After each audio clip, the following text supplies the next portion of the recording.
So, hi guys, thank you for joining the talk. So, I'll be presenting on ways that we could expand out blast radius. If we get RCE on a pod, we get access to metadata service on cloud services running on Kubernetes. And the slides are mostly things that I've seen while testing Kubernetes. And yeah, some of these have been documented online, some maybe could be new. Yeah. About me, I used to work as security consultant at MDSec, for that security engineer, interested in cloud security.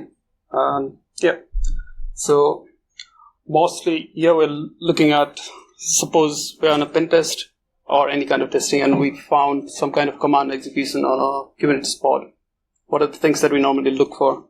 That could be invalid variable, look for, could be secrets, could be some kind of credentials, code to find out what it is doing, what are the permissions that we could probably leverage from the running code. We'll be looking at service account token that's mounted on that pod. Does it have any other privilege that we could use to gain some, perform any action on Kubernetes cluster?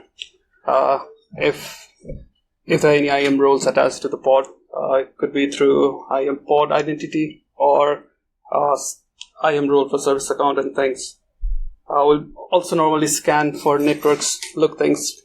Is there anything that's reachable? It's like that. And then we'll also look at privilege of a pod. That's normally what we normally do. We get command execution on a pod. So an EKS, let's look EKS, what EKS does. We'll mostly be looking at EKS, a little bit of AKS. An EKS, the default is there is no network policy by default. Some of the volumes are EFS and EBS are mounted using CSI drivers. IAM role is attached to the node that is used to authenticate to the EKS control plane. And service account tokens, the IAM roles could be seen on the pods using RCE or pod identity agent, and these are mounted as service account tokens that can be passed to AWS APIs to get some AWS credentials. If you look at how EKS authenticates to how a node authenticates to EKS, it is basically a kubeconfig file I've extracted from a node. And the things that you basically need is an IAM authenticator, the cluster name, and IAM role.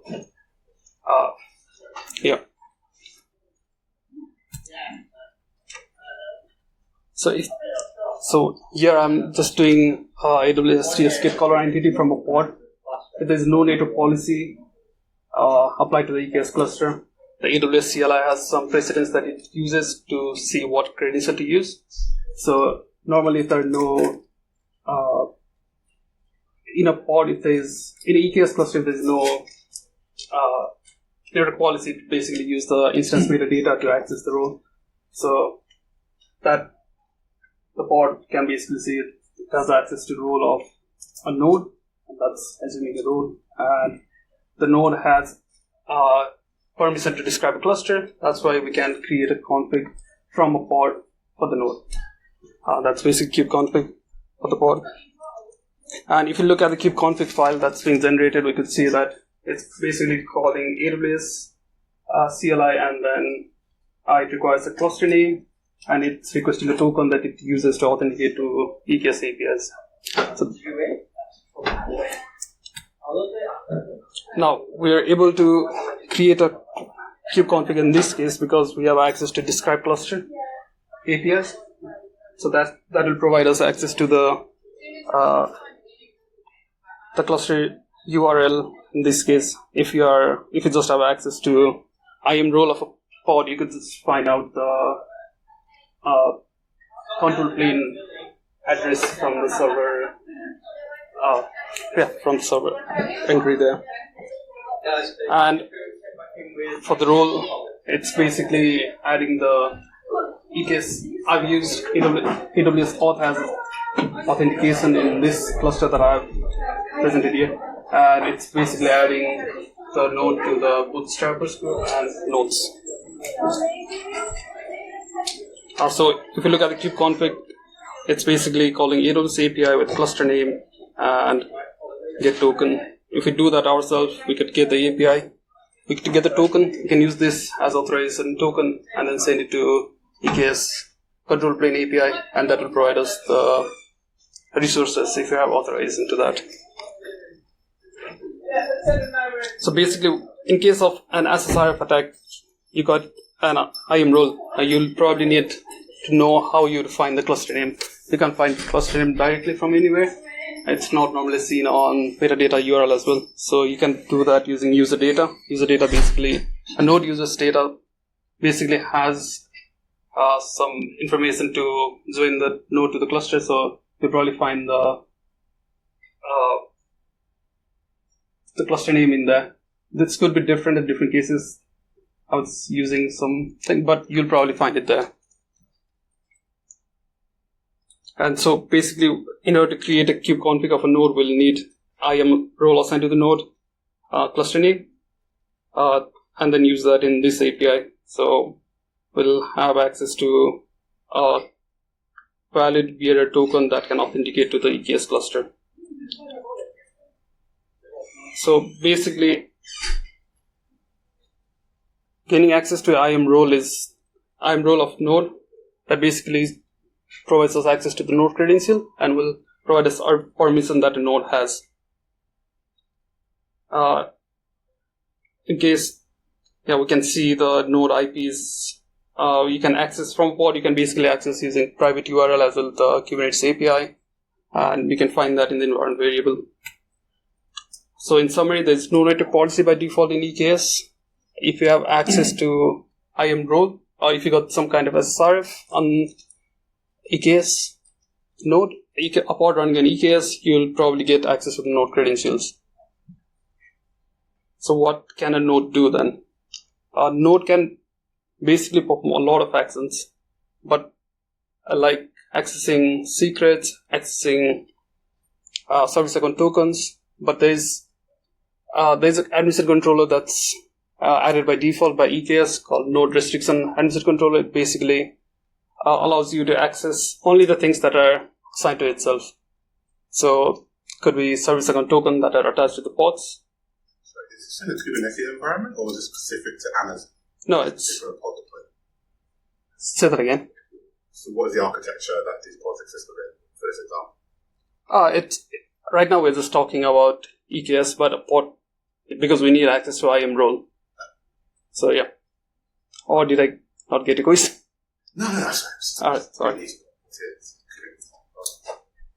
So, yeah, there's no restriction administration controller that prevents you access anything from other pods. Sorry about this.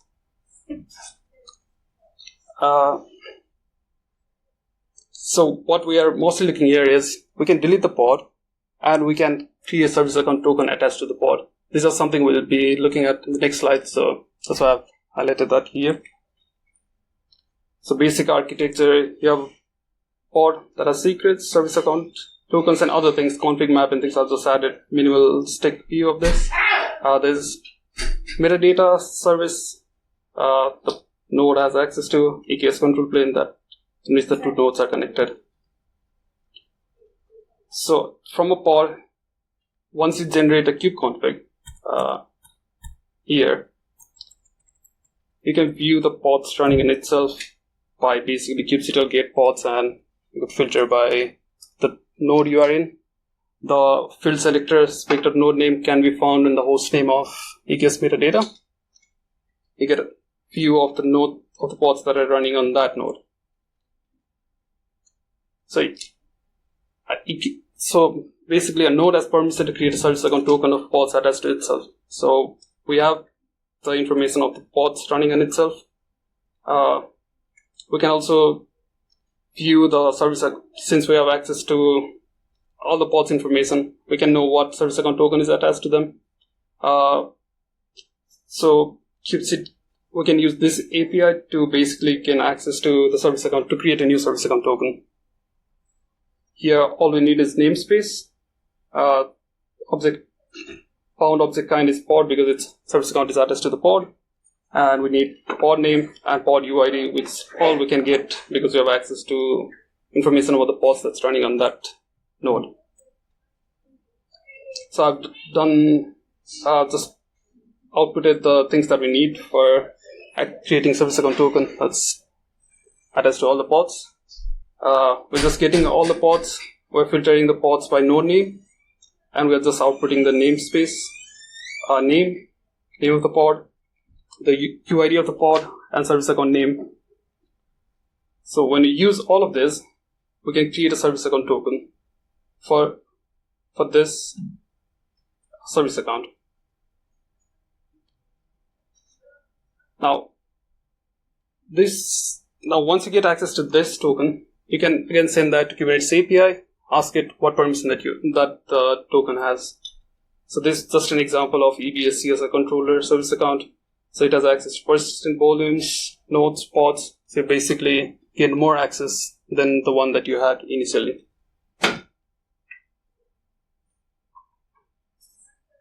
So if you look at this, I use this token to see more pods because I was not able to get it for all the nodes using the node credentials. Sorry. Now we could see it like that. There could be service account tokens that could be on different pods. Like the pods running our own machine might not have all the privilege or higher privilege that we are expecting. So in this case, we can see like by default, Ingress controller runs with has a service account that has privilege to access secrets. In this screenshot, you can see that it's running on different nodes. So how can we get access to that as well? So if we delete a pod, if it's a deployment or a replica set, if it's a replica set and it's running in Kubernetes, if a pod dies, Kubernetes will try to make sure that new pod is scheduled on it, on the Kubernetes cluster, so that the required number of replicas is fulfilled. So if you have access to a pod, you have gained access to node's privilege, that it can access to Kube API server, and it can delete the pod itself.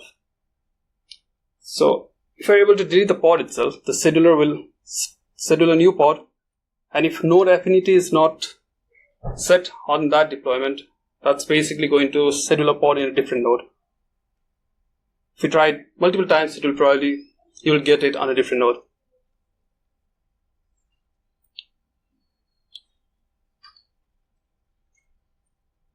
So if you see here, the pod is deployed on IP 2144, and I deleted the pod, and when the new pod was created, since I've created the replica set to be at 1. This is the deployment with 1 replica set. So once I delete it, Kubernetes will schedule the pod again. It will create a pod. Now we have moved to a different node. Now we perform the same action. We'll probably get more service account token. Now, if I do that on a different node, I have access to Ingress Nginx controller. And now I can view the secrets that are on the Kubernetes cluster. This is just an example that I was able to view the secrets. But by default, if there are multiple replicas, if you try to access the workload multiple times, you could be accessing a different workload on a different node. That could thing. But if there is only a single replica or there are multiple nodes and you don't have the pod running on a specific node that has high privilege service account token, you can use this. So in summary, a node can access service account tokens of pods running on that. If none of the service account token with high privilege are on that node, and it's a pod replica set, you can delete the pod. It will create a new pod. It could be on a different node. You can get access to that. So if we look at this command, we have not used so while creating token, there is an optional field called audience. We have not created that. We have not used that in the last slide. So what's the use of that? So AWS allows us to access different resources using if we want to access AWS resources, AWS has provided us two kind of ways. There are three. If we think like providing access to a node with high privileges, that's a bad idea. But you can use something called as pod identity or IAM role for a service account. Both of these create an audience. Pod identity uses an audience called pods.eks, Amazon, AWS.com, and RCE requires an audience of sts.amazon.aws.com. And if we use that, now I've done this. If we use that, and if there are any pods that are using this, we can use that to gain access to IAM roles that are assigned on the pods that are running on that machine. Or if we are to delete it, we can get access to IAM roles on a different pod, on different machine, and things. Basically, any IAM roles that are attached to any of the pods can be accessed. Here, it's just an example with pod identity. I've used the audience with pods.eks, Amazon, AWS.com, and I've attached EBS CSI controller. So basically, you have access to whatever role that was assigned to that service account using pod identity. So let's look at EBS volumes on EKS, how that's being used. So if you need persistent volume and EKS cluster, you'll probably use either EBS volumes, EFS, or you can even use S3. So the EBS volumes, if you use an add-on, it will install these pods, CSI node, controller, and you basically need to install an add-on called Amazon EBS CSI driver. It needs a role, and if you create the config file is like this. If you create a recommended role, it will create this.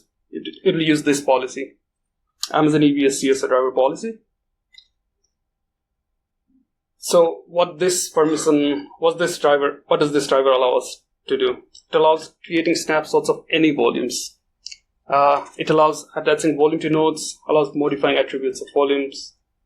Sorry, maybe this is the third line may be incorrect, sorry. So there's the last line. There's no restriction on the instance ID that can be used. So you have a Kubernetes cluster. It's using EC2. If there are more workloads running on that same region, you can basically create a snapshot of volumes that are attached to those nodes, create a volume from those snapshots, and then attach to a pod.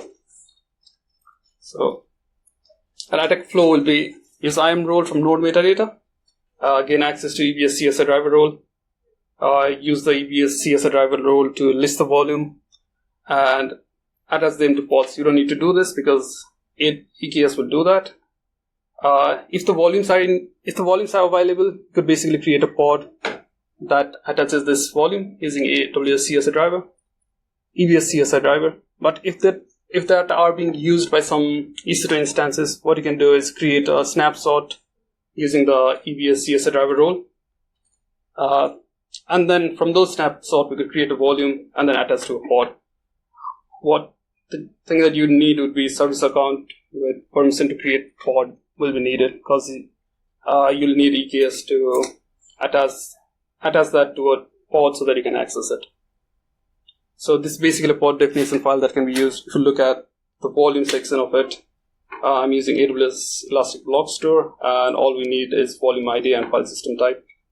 If we could get the volume ID that is available, we could gain access to it. And if it's not available, create a snapshot, create a volume, and then attach it. So this is basically, if the volume is available, you could basically use this. Here we can see volume ID, and it's the same thing. Change the volume ID here, and you have token to create a pod. Basically, create a pod with this definition file. Now, what if volume is not available? We could basically use CSI driver role, use it as policy, as permission to create snapshots. We create snapshots, but you can't create a snapshot directly. You can see the restriction here. It requires some kind of tags. It's on the policy. If you read the policy, you can find out what tag it requires. So if you create a tag with CSR volume snapshot name, it will create a snapshot of a volume that's attached to a node. We can use that snapshot ID to create a volume. And now that volume is available, we can use that pod definition file to create a volume and attach it to a pod. Again, we'll need access to a permission that has permission to create a pod. Once you gain access to that, create a pod, it attaches volume. You can read metadata. So once you attach the volume, what can be done will be reading data. If it's a running node, try to read metadata, you might find something else. So pod definition file used for this is just this. It's the same thing. Volume ID is different than the last one. So overall, we have a pod, EKS without any restriction on network policy. You gain access to a node IAM role. Use that to create token to access EKS APIs. From there, you can gain access to service account tokens of pods running on that node. If there's no node affinity, delete the pod, gain access to service account tokens on other nodes. You'll probably, if EBS controller is being used, you'll gain access to EBS, the IAM role assigned to EBS controller. And that will basically again allows you to access to volumes that are in that region in AWS. And AKS, during the test, I've seen few things that are used by different clients. So I've seen AAD pod identity isn't being used, and the last one was problem with bootstrap token in logs was issue with AKS, and that's fixed. So when AKS AAD pod identity is used, even though this is deprecated, I've seen it being used on few instances. So it basically creates it asks you to assign a role of virtual machine contributor to the node. So what that permission allows you to do is the last one, virtual machine scale set stars, and virtual machine star basically allows you to run command on those machines. So once you gain access to a pod that doesn't have a network policy, you gain access to use the metadata to get access to service token that allows you to access Azure APIs. Use that, run command, gain access to the node. You basically escape from a pod to a node. And once you have access to a node, you can again use the bootstrap token in the node and then request certificate signing, create certificate signing CSR request, gain access to the different other nodes. So bootstrap token is used by AKS to request certificate for a node. It's basically a snippet that shows like what permission the bootstrap token has. And in AKS, in one of the cases previously, maybe a few months ago, there was the bootstrap token was in the logs. If you can look at this, the var log Azure cluster provisioned log, it had bootstrap token, and just to confirm it was the same token, I've just scattered the kubelet config file, bootstrap config file. We can see it's using the same token. So this token can be used to create a CSR, send it to AKS. It's going to give you a certificate for the node, for any node in the cluster. So now we can read the files. So any role with gate on node/proxy can read log files on a node. So any role that has gate access on node/proxy can basically read this file, gain access to bootstrap token, use that to create certificate signing request, get access to the nodes, get access to AKS as a node, and then again use the same method as before, like use the CSR to create service account tokens, and gain more privilege. This has been fixed for Azure, and I'm not sure if the older version are fixed. So if any of you are running Azure and that's before maybe June, maybe have a look if the token is still there. Also, I'm not sure like how long the token is valid, because in my test I was just creating a cluster and then deleting it, so it should be valid. That's it for the demo.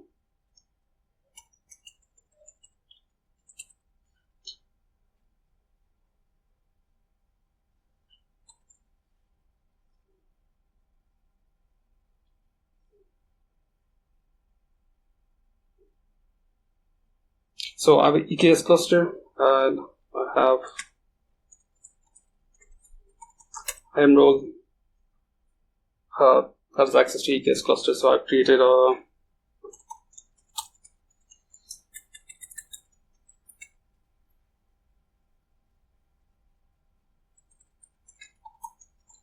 there's kubeconfig that lets me access the cluster, and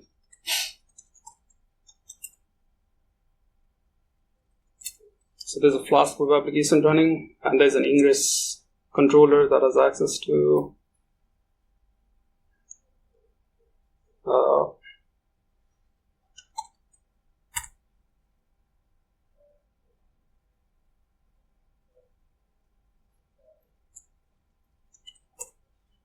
so yeah, this basically, I'm just trying to replicate a web application that has RCE by feature in this case, but there could be ways to find things. So this basically has a code execution, so you could get reverse cell, but for simplicity, I'll just do exec on a pod in this case.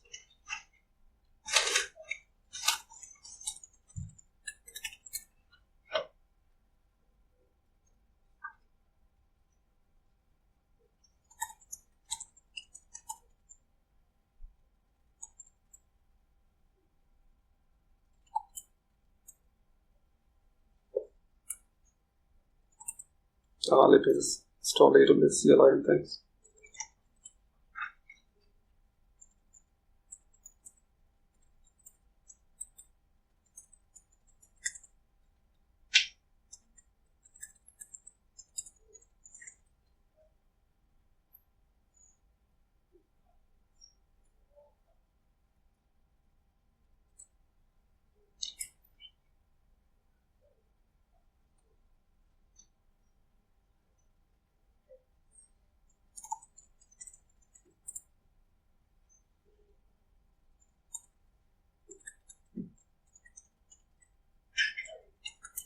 So if we look at the color identity, it's a role assumed, and it's the role from the node.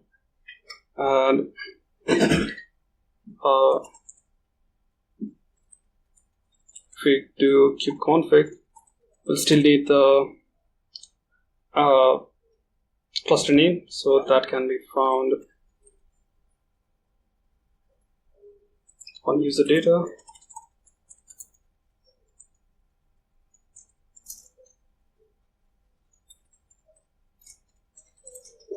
So we can see it here.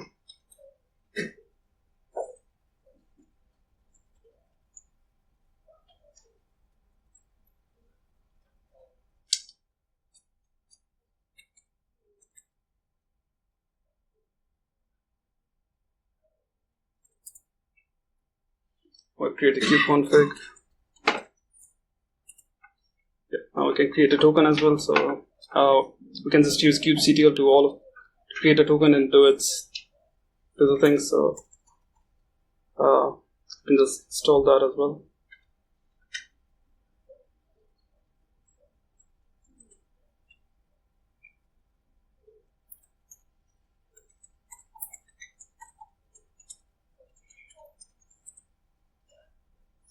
We don't have access to view all the pods, but we can use field selector to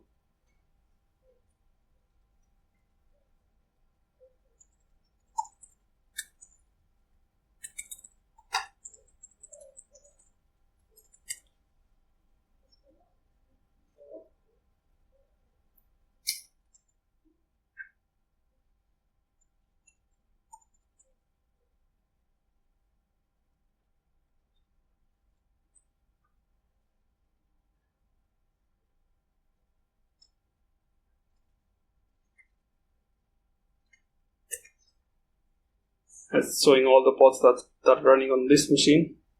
Now we can gain access to service account tokens since we have access to the pod.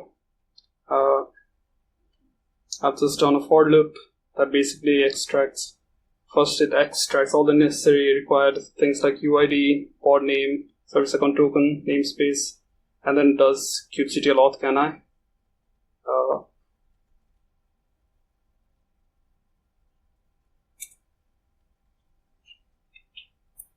If you look at this, it has created a service account token for this pod, EKS pod identities, and CSI node. Now we can see what we want. Based on that, we can perform further actions. We view pods here. So again, same thing.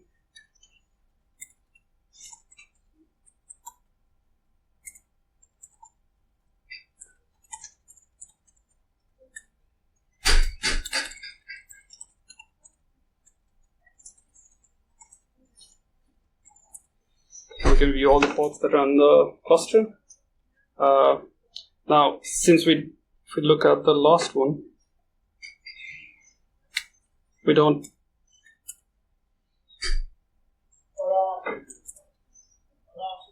So we are on this node, and we are targeting this pod because this has access to secrets. And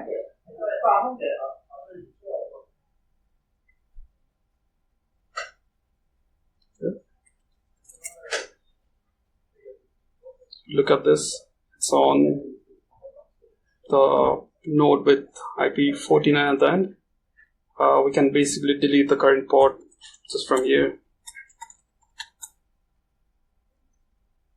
The host name is the pod.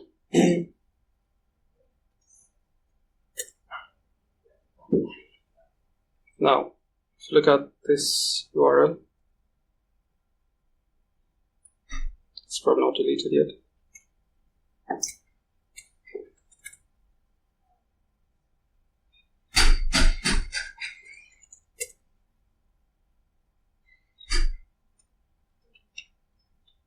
Let's see. So it's deleted, but it's not deleted yet. So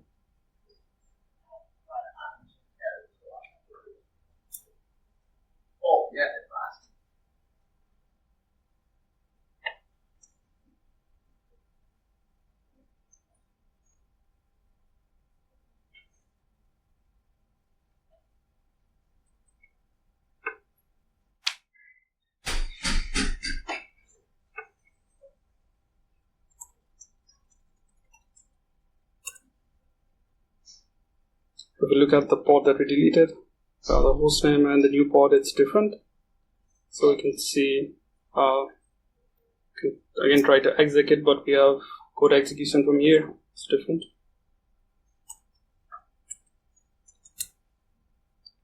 We can do the same things again. Let's just exit into this.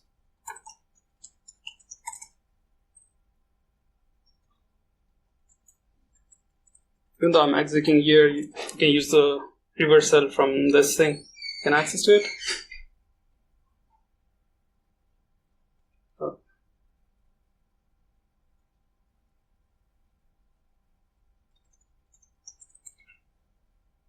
I'm just installing AWS CLI, creating kubeconfig.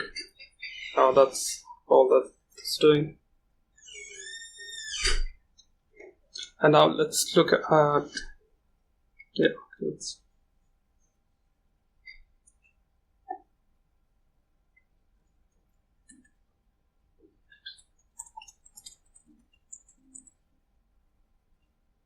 get a node name.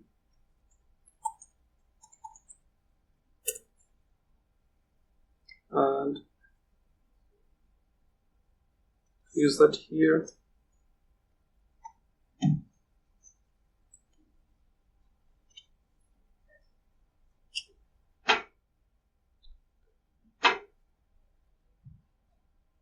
So we're looking for ingress controller, if it's there.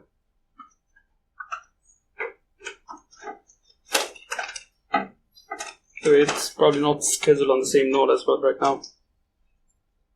But we can do the same process, repeat it, and then eventually it will get scheduled there.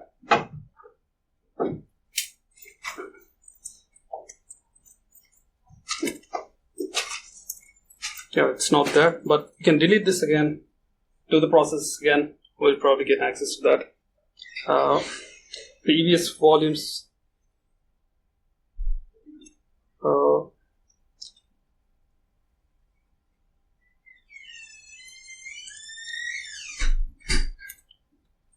Yep, and sorry. right now what we have done is we have just not used any audience while performing the command. This command, if you look at here, creating token, we have not used any audience. But if we use audience, we can gain access to any IAM roles that are there.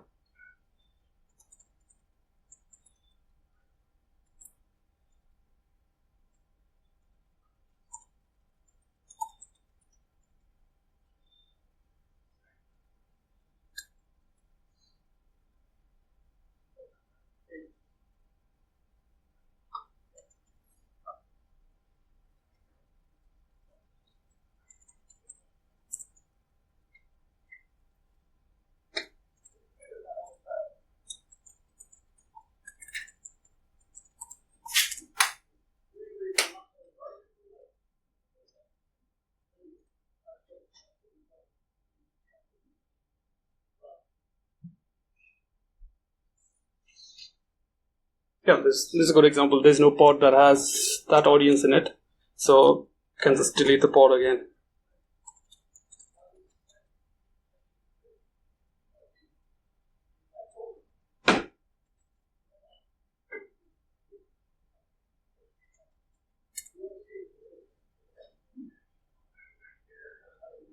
This similar thing can be done from here as well, when we got an RCE.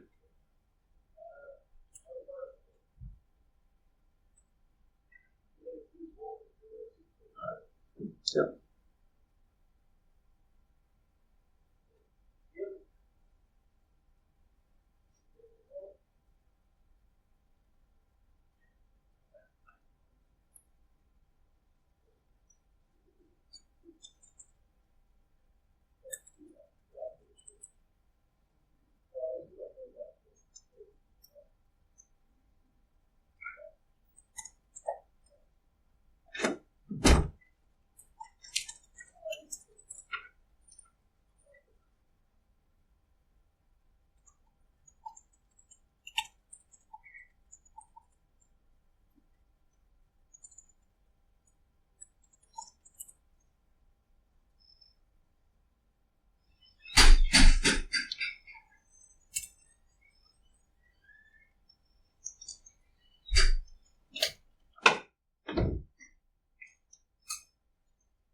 Yeah, so we're able to create a token with that audience for EBS CSI controller because I've installed the CSI controller as pod identity with pod identity. And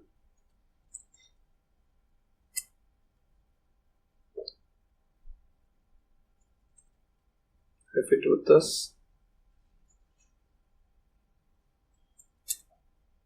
we get access ID, secret access key, token, and things, and we can use this to list available volumes, create a snapshot of the volume if the volumes are test.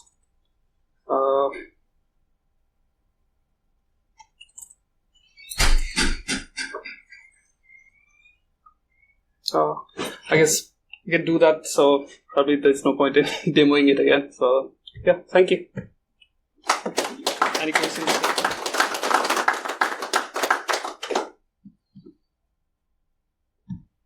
Curious that they're all relied on you being on a pod. Yep. How common of an attack path is that to be able to get onto pods in that way? It depends on what's being exposed. It's not too common. It's just post-exploitation things. I would not say it's too common, but it depends how your web application, what we're running in it, is configured. There's a CV in it that has an RCE. One can basically get in code XPs, and it's like, what are the further steps after that as a pen tester? So you'd be well advised to keep an eye on what's on your containers then, as far as things like S bombs or what have you. Yeah, but easiest solution here was just create a network policy. Just don't assign access permission on it. So just follow the best security practices. These are the default things that you could see. That's even the EBS CSI controller things. If you could restrict that permission a bit more, that's very beneficial.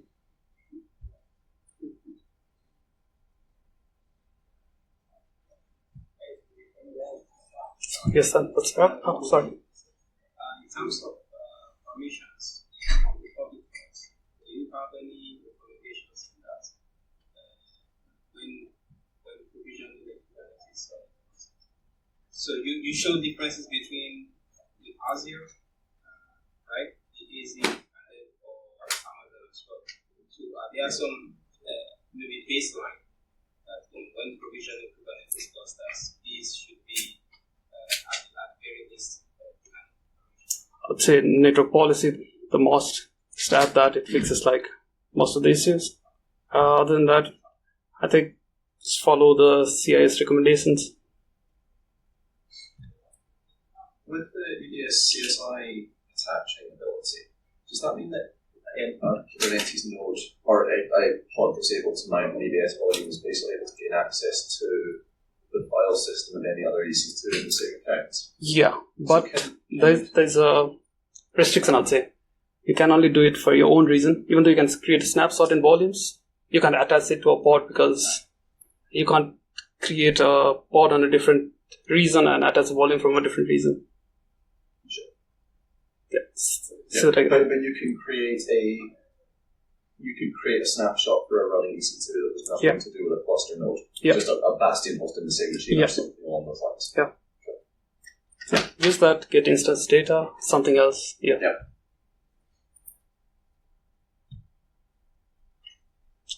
That's right. Thank you, guys. You.